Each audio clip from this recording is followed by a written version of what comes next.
একজন লোক স্বপ্নের ব্যাখ্যা চাইল আল্লাহর নবীর কাছে।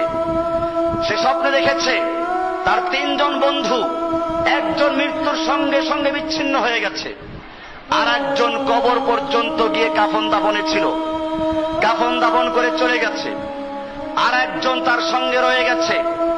আল্লাহর রাসূলকে জিজ্ঞেস করা হলে তিনি বললেন, প্রথম বন্ধু যে তোমার মৃত্যুর সঙ্গে সঙ্গে বিচ্ছিন্ন হয়ে গেল, সে অন্য কেউ না, এ হচ্ছে তোমার সম্পদ, তোমার মাল, যা কামাই করার জন্য মাথার ঘাম পায়ে ফেলেছ, দিন রাত সবসময় চিন্তা করেছ, যেই মাল কামাই করার জন্য আল্লাহর বিধানের তোয়াক্কা করো নাই, হালাল হারাম বাছাই করো নাই, টেবিলের নিচ দিয়ে নিয়েছো, উপর দিয়ে নিয়েছো, এরকম ভাবে যত রকম উপায় পেয়েছো, কামাই করেছো, মৃত্যুর সঙ্গে সঙ্গে সেই মালের মালিকানা তোমার থেকে বিচ্ছিন্ন হয়ে যায়।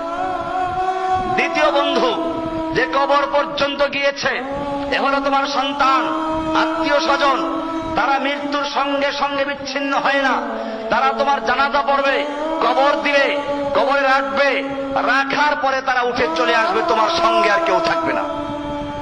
আর তৃতীয় বন্ধু হচ্ছে তোমার আমল, ভালো হোক আর মন্দ হোক, নেক আমল যদি থাকে তোমার মৃত্যুর পরে তোমার সঙ্গে থাকবে, কবরে যখন তোমাকে প্রশ্ন উত্তর পর্ব শেষ হয়ে যাবে, আমল যদি ভালো হয়, হাদিসে বলা হয়েছে একজন সুদর্শন বালক, একজন সুদর্শন কিশোর তার কবরে আসবে, আলোকিত হয়ে যাবে।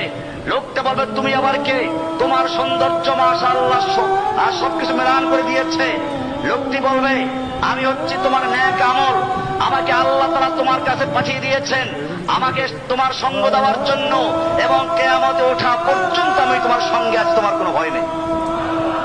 পক্ষান্তরে যদি তোমার আমল বিনষ্ট হয়, খারাপ আমল করে থাকো, হাদিসে পরিষ্কার বলা আছে, দুর্গন্ধ ময়লা যুক্ত একটা বুড়া মানুষের আকৃতিতে একটা লোক আসবে, এমনি বুড়া মানুষ, সাধারণত মানুষ বেশি একটা পছন্দ করে না। এরপরে দুর্গন্ধযুক্ত, শরীরের ভিতরে নানা রকমের পয়জন থাকবে, পচা ফোড়া, রক্ত ঝরতে থাকবে, ফুল ঝরতে থাকবে, দুর্গন্ধ ছড়াবে। এরপরে লোকটা দেখে আটকে দেবে, এমনি কবরে একা, আবার এরপরে আবার কত শাস্তি। এরপরে এই লোকটা আরেকটা অতিরিক্ত বিপদ। তুমি কে? তোমার এত বিশ্রী চেহারা, এত দুর্গন্ধ, তুমি কোত্থেকে এলে?